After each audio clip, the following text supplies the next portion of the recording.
တခါတော့ရွာတရွာမှာအဖိုးကြီးတယောက်ရှိတယ်အဲ့ဒီအဖိုးကြီးကစစ်တွင်ထွက်တာတိတ်တော့အဲ့ဒီရွာမှာသူ့ကိုစစ်တွင်ပြိုင်ထိုးနိုင်တဲ့သူမရှိဘူးဘယ်သူမှသူ့ကိုမနိုင်ဘူးအဲ့တော့သူကသူ့ရဲ့အိမ်ရှိမှာဆိုင်းမုတ်ကြီးတစ်ခုချိတ်ထားတယ်ဘာဆိုင်းမုတ်လဲဆိုတော့ထိုးတိုင်းနိုင်စစ်တူရင်ချန်ပီယံဆိုပြီးတော့ဆိုင်းမုတ်ကြီးချိတ်ပြီးတော့ဒီရွာနီးချုပ်ဆက်မှာသူ့ကိုဘယ်သူမှမနိုင်ဘူးတနေ့ကျတော့နေပြည်တော်ကနေစစ်သူကြီးနဲ့အဖွဲရောက်လာဘာဖြစ်လို့လဲဆိုတော့အဲ့ဒီအဖိုးကြီးနေတဲ့ရွာလေးကနေဆက်ရွာလေးပေါ့နော်စစ်သူကြီးကဘာလို့ရောက်လာလဲဆိုတော့နေဆက်မှာဒီကျူးကျော်လာတဲ့နေချက်ကျူးကျော်တဲ့သူတွေကိုတိုက်ထုတ်ဖို့အတွက်စစ်သူကြီးကရောက်လာသူ့နိုင်ငံဝိုင်းထားတဲ့နေချက်တွေကိုဒါပေမဲ့ဒီရွာလေးကနေဆက်ရွာလေးဆိုဒီရွာကိုအရင်ဖြတ်ပြီးမှနေဆက်ကိုရောက်မှာပေါ့အဲ့တော့စစ်သူကြီးကမြင်းစည်းနေနဲ့ရွာထဲမှာအဲ့ဒီအဖိုးကြီးအိမ်ရှယ်ဆိုင်းဘုတ်ကိုမြင်သွားထိုးတိုင်းနိုင်စစ်တူရင်ချန်ပီယံဆိုစစ်သူကြီးကဒေါသထွက်တာဒီအဖိုးကြီးကဘာလဲပေါ့နော်ဘာဖြစ်လို့လဲဆိုတော့စစ်သူကြီးကနေပြည်တော်မှာသူကစစ်တူရင်ပညာမှာအတော်ဆုံးပဲသူ့ကိုဘယ်သူမှနိုင်အောင်မထိုးနိုင်ဘယင်အောင်သူ့ကိုနိုင်အောင်မထိုးနိုင်ဒါပေမဲ့ဒီအဖိုးကြီးက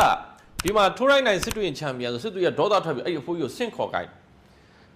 ခင်ဗျာဘာဖြစ်လို့ထိုးတိုင်းနိုင်စစ်တူရင်ချန်ပီယံလို့တက်ထားတာလဲခင်ဗျာဘလောက်တော်လို့ခင်ဗျာဒီဆိုင်းမုတ်ကိုတက်တာလဲခင်ဗျာတော်တော်အရှက်မရှိဘူးလားကျုံနဲ့ခင်ဗျာနဲ့ထိုးမယ်ဆင့်ခေါ်ထိုးတယ်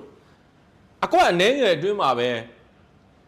အဖိုးကြီးရှုံးသွားစစ်သူကြီးကရီးပြီးပြောခင်ဗျားဗျာဒါလောက်လက်ရည်လေးနဲ့ထိုးတိုင်းနိုင်စစ်တူရင်ချန်ပီယံတွေခင်ဗျာမရှက်ဘူးလားဖြုတ်စမ်းပါအဲ့ဒီဆိုင်းမုတ်ကိုအခုချက်ချင်းဖြုတ်အဲ့ဒါနဲ့အဖိုးကြီးကဖြုတ်ပေးလိုက်ရဘိုးကြီးကမျက်နှာငယ်လေးနဲ့ပေါ့အဲ့ဒါစစ်သူကြီးကဝင်းကြွားစွာပဲဒါစစ်တိုက်ဖို့ထွက်တယ်သူ့ရဲ့စစ်ဒဂွန်တွေကိုလွှင့်ပြီးတော့တခါတည်းအောင်ဒဂွန်တွေလွှင့်ပြီးစစ်တိုက်ဖို့ထွက်တယ်တပတ်နှစ်ပတ်လောက်ကြာတဲ့ခါမှာစစ်သူကြီးနဲ့ဖွဲ့အောင်ဝဲခံပြီးပြန်လာတယ်နေချက်တွေကိုတိုက်ထုတ်ပြီးတော့မှတကယ်အောင်ဝဲခံပြီးတော့ပြန်လာတဲ့အချိန်မှာဒီရွာလေးကိုပြန်ဖြတ်ရတာပေါ့ဒီရွာလေးကနေဆက်ရွာလေးကိုအဲ့ဒီအချိန်မှာအဖိုးကြီးကလည်းပဲရွာထိတ်ကနေစစ်သူကြီးကိုသပြေပန်းနဲ့ကြိုပြီးစောင့်နေတယ်စစ်သူကြီးအဖိုးကြီးကလည်းစစ်သူကြီးကိုတွေ့တယ်စစ်သူကြီးကလည်းအဖိုးကြီးတို့နှုတ်ဆက်တဲ့ကအဖိုးကြီးကပြောစစ်သူကြီးတပွဲလောက်ထိုးရအောင်ထပ်စိန်ခေါ်စစ်သူကြီးကရီးပြီးပြောခင်ဗျာမမသေးဘူးလားဟိုတနေ့ကလှုပ်ဆန်းမှာတပွဲလောက်အေးခင်ဗျာဒါလောက်ပွဲတောင်းနေမှာကဲထိုးမယ်ပြင်ဆင်ကြတရွာလုံးကဒီပွဲကိုကြည့်နေတယ်ပေါ့အားလုံးကစိတ်ဝင်စားနေထိုးတယ်ဘယ်သူနိုင်မယ်လို့လူချင်းတို့ထင်ပါတယ်လေကောင်းမှရေးကြည့်ပါဦးအကွက်အနေငယ်အတွင်းမှာပဲစစ်သူကြီးမရှုံးမလားရှုံးသွားတယ်စစ်သူကြီးလန့်သွားတယ်အဲ့မဲ့ဒါကြက်ကန်းတူတာဖြစ်မယ်ခင်ဗျာနောက်တစ်ချိန်ထပ်တော့လဲစစ်သူကြီးပဲရှောင်းတယ်နောက်တစ်ချိန်ထပ်တော့လဲစစ်သူကြီးပဲရှောင်းတယ်စစ်သူကြီးချွဲတွေပြန်လာတယ်ထိတ်တလန့်ဖြစ်သွားတယ်ခင်ဗျာလက်ရတော်တော်တက်သွားတာပဲခင်ဗျာကျုံနဲ့မတွဲတဲ့အချိန်တွင်းမှာခင်ဗျာလက်ရတော်တော်တက်သွားတာပါလားခင်ဗျာဘယ်လိုလေးကျလိုက်လဲတပတ်နှစ်ပတ်အတွင်းမှာအဲ့ဒီကြောင့်အဖိုးကြီးကရီးပြီးပြောကျုံလက်ရကအရင်ကလည်းဒီတိုင်းပဲအခုလည်းဒီတိုင်းပဲအဲ့ဒါဆိုခင်ဗျာဟိုတနေ့ကကျုပ်ကိုဘာလို့ရှုံးလဲတမင်သက်သက်အရှုံးပေးတာစစ်သူကြီးကြောင်သွားတယ်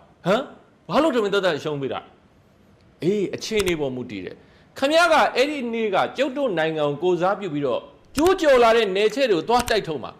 အဲ့ကျုပ်ကနိုင်ငံသားတယောက်အနေနဲ့ကျုပ်နိုင်ငံကိုစားပြုမဲ့စစ်သူကြီးကို motivation စိတ်ဓာတ်မြင့်တင်ပေးဖို့နိုင်ငံသားတာဝန်ရှိတယ်ခင်ဗျားကျုပ်ကိုရှုံးသွားလို့စိတ်ဓာတ်ကြပြီးတိုက်လို့ခင်ဗျားရှုံးတနိုင်ငံလုံးကြုံဖြစ်မှာအဲ့တော့ခင်ဗျားကိုတမင်သက်သက်အရှုံးပေးတာ motivation လုပ်ပေးလိုက်ခင်ဗျာအခုကတော့စစ်နိုင်ပြီးပြန်လာပြီနေပြည်တော်ကိုရောက်ရင်စုတော်လက်တော်တွေရတော့မှာအဲ့တော့ကိုယ့်အကြောင်းကိုသိအောင်လို့ဒါလေးထပ်ထိုးလိုက်တာအဲ့ကြမှာစစ်သူကြီးလည်းသဘောပေါက်လူချင်းတို့ခင်ဗျာဒီပုံမြင်လေးကနေကျွန်တော်တို့က professional ဆိုတာဘာလဲဆိုတာကွက်ကွင်းမြင်အောင်ပါတယ်အဲ့တော့ဒီနေရာမှာအဖိုးရောစစ်သူရောနှစ်ဦးလုံးဒီကျွမ်းကျင်မှုရှိကြတယ်ဒါပေမဲ့ကျွန်တော်တို့ကကျွမ်းကျင်မှုရှိအောင်နဲ့ professional မဖြစ်သေးဘူးလူချင်းပညာရေးတစ်ခုကျွမ်းကျင် expert အဆင့်ရှိတယ်ဒါပေမဲ့ expert တွေကတစ်ခါတလေကြာရင်ကျွမ်းကျင်တယ်ဒါပေမဲ့ကျေးစားလည်းဖြစ်နိုင်တယ်ပတ်စံရအကုန်လုံးတာမျိုးဖြစ်နိုင်တယ် professional ဆိုတာကကျင့်ဝတ်နဲ့မညီပဲအနိုင်ယူမဲ့အစားကျင့်ဝတ်နဲ့ညီအရှုံးပေးတာဖြစ်တယ်ကိုနိုင်ဖို့ပဲကိုစဉ်းစားနေတာမဟုတ် professional ဆိုတာအခြေအနေရလှုပ်တင်လှုပ်ထိုက်တဲ့အရာတစ်ခုကိုကိုယ့်ရဲ့အတ္တမာနကိုဇဒေးပြီးတော့မှကိုယ့်ရဲ့လူအဖွဲ့အစည်းအခြေအနေရအကျိုးရှိရာရှိကြောင်းကိုလောက်ကိုင်နိုင်တဲ့သူကို professional လို့ခေါ်တာဖြစ်ပါတယ်ဒါကြောင့်လူအဖွဲ့အစည်းတရက်မှာပညာရှင်တွေများလာတဲ့နေရာအဲ့ဒီလူအဖွဲ့အစည်းကတည်ငြိမ်အေဂျင့်ဖွံ့ဖြိုးတိုးတက်လာမှာဖြစ်ပါတယ်လို့ချစ်ခင်စွာတိုက်တွန်းလိုက်တယ်ဒါကြောင့်ကျွန်တော်တို့လူအဖွဲ့အစည်းမှာကျွန်တော်တို့လူငယ်တွေအနေနဲ့နယ်ပယ်အသီးသီးပညာရဲ့နယ်ပယ်အသီးသီးလုပ်ငန်းဆောင်တာအသီးသီးမှာ professional တွေဖြစ်လာအောင် professional တွေပြီးသားလာအောင်ကြိုးစားကြဖို့အတွက်ချစ်ခင်စွာတိုက်တွန်းလိုက်ပါတယ်အဲ့တော့ဒီ season ကိုကြည့်တဲ့သူတွေအတွက်ကျွန်တော်စာအုပ်9ခုကိုလည်းလက်ဆောင်ပေးဦးမှာဖြစ်တယ်အဲ့ဒီ season မှာပါဝင်ရင်ကျွန်တော်ရဲ့ video file လေးကိုမျှဝေလိုက်ပါမျှဝေပြီးသွားရင် comment မှာမျှဝေပြီးပါပြီလို့ဝင်ရေးပေးထားပါအဲ့ဒီထက်က9ခုကိုရွေးချယ်ပြီးတော့ကျွန်တော်ရဲ့စာအုပ်9ခုကိုလည်းတယောက်ကိုတအုပ်နှုံးနဲ့ကျွန်တော်ရဲ့အမှတ်တရလက်မှတ်နဲ့တူအိမ်တိုင်ရာရောက်လူချင်းမတို့ပို့ကပါမပေးရဘူးပို့ဆောင်ပေးဦးမှာဖြစ်ပါတယ်လို့သတင်းကောင်းပါလို့ပါတယ် အဲ့တော့ကျွန်တော်တို့အနေနဲ့ professional ပြီးတော့စူးစမ်းတဲ့အခါမှာစကားစွမ်းရည်ကလည်းအလွန်ရေးကြည့်တယ်လူချင်းမဲ့ဘယ် professional နေပမှာပဲလုပ်နေလူချင်းမဲ့ professional တောက်ပြောင်မှုနဲ့အောင်မြင်မှုကိုစကားစွမ်းရည်ကအများကြီးအယောင်တင်ပေးနိုင်တယ်စကားပြောတတ်လာတာနဲ့များလူချင်းမတို့ရဲ့ professional နယ်ပယ်အသီးသီးမှာလူချင်းမတို့ကဩဇာတက်ရောက်လွှမ်းမိုးနိုင်ပြီးတော့မှအောင်မြင်မှုတွေကိုတည်ဆောက်နိုင်မှာဖြစ်ပါတယ်။ဒါကြောင့်မိမိတို့ရဲ့ professional နယ်ပယ်အသီးသီးမှာမိမိတို့ရဲ့စကားစွမ်းရည်ကိုမြင့်တင်ပြီးအောင်မြင်မှုတည်ဆောက်ခြင်းတဲ့သူတွေအတွက်ကျွန်တော်ကိုယ်တိုင်သင်ကြားမယ့်စကားစွမ်းရည်သင်တန်း business presentations master class ကိုကျွန်တော်တို့အခု2လပိုင်းမှာဖွင့်လှစ်မှာဖြစ်ပါတယ်။ online သင်တန်းကြီးအခုလာမယ့်2လပိုင်း10ရက်နေ့အင်္ဂါနေ့စမှာဖြစ်တယ်ထုံးစံတိုင်း online ကနေတလားတိတိသင်မှာဖြစ်တဲ့အတွက်မြန်မာနိုင်ငံရဲ့ data တည်တည်ကမ္ဘာ data တည်တည်တက်နိုင်တဲ့နေ့စဉ် recorded video တွေကိုကျွန်တော် Facebook group ထဲမှာတင်ပေးမယ် Facebook ကြည့်ဖို့ခက်တဲ့သူတွေအတွက် Telegram private channel မှာလည်းပြန်တင်ပေးမှာဖြစ်တယ်အဲ့ဒါတလားတိတိနေ့တိုင်းကြည့်ရမှာဖြစ်တယ်အပတ်စဉ် live lecture ကိုတော့တနင်္လာနေ့ည8:00 နာရီမှာ Zoom application ကနေကျွန်တော်တို့က live လွှင့်ပြီးသင်ကြားပေးသွားမှာဖြစ်တယ်အဲ့ဒီမှာကျွန်တော်နဲ့တအိုးချင်းမျက်နှာချင်းဆိုင်တွေ့ပြီးတော့မေးခွန်းတွေမေးနိုင်တယ်အဲ့တော့သင်တန်းတက်နေတဲ့ group coaching မှာရအောင်ဆောင်ရွက်ပေးတာဖြစ်တယ်တစ်ခါသင်3နာရီလောက်ကြာတယ်အဲ့ဒီ Zoom live lecture လဲကိုမတက်ဖြစ်လို့မပူနဲ့နောက်ရက်မှာ3နာရီတင်တယ်ဆို3နာရီစာလုံး recorded video ကို Facebook group ရော Telegram private channel မှာတင်ပေးမှာဖြစ်တယ်တင်တန်းကလာတစ်လပြီးသွားလို့ assignment ဆောင်ရွက်ရင် certificate ကို email ကနေပေးပို့ပေးမှာဖြစ်ပါတယ်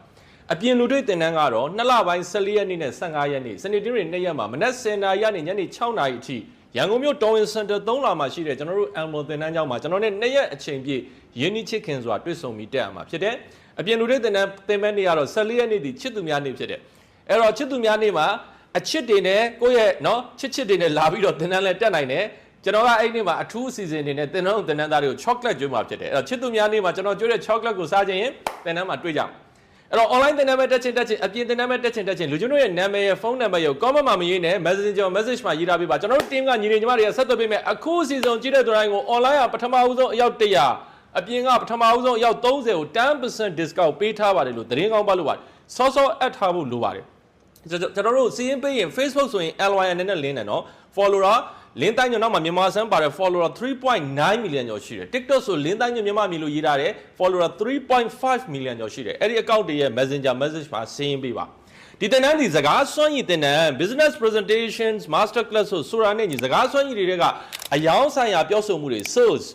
online ရောအပြင်ရောပါမယ် meeting အစည်းအဝေးတွေမှာပြောဆိုမှုနဲ့ public speaking လူထုအကြားဟောပြောမှုဒီသုံးခုကိုကျွန်တော်ရဲ့နှစ်ပေါင်းများစွာပရိသတ်ပေါင်းများစွာအကြောင်းအရာပေါင်းများစွာဟောပြောခဲ့တဲ့အတွေ့အကြုံတွေကိုအစီအနှစ်ထုတ်ပြီးတော့သင်ကြားပေးမှာဖြစ်တယ်2026မှာမိမိတို့ရဲ့စကားစွမ်းရည်ကိုမြင့်တင်ပြီးအောင်မြင်မှုတည်ဆောက်ခြင်းတဲ့သူတိုင်းနဲ့စကားစွမ်းရည်သင်တန်းမှာတွေ့ကြပါမယ် We must work together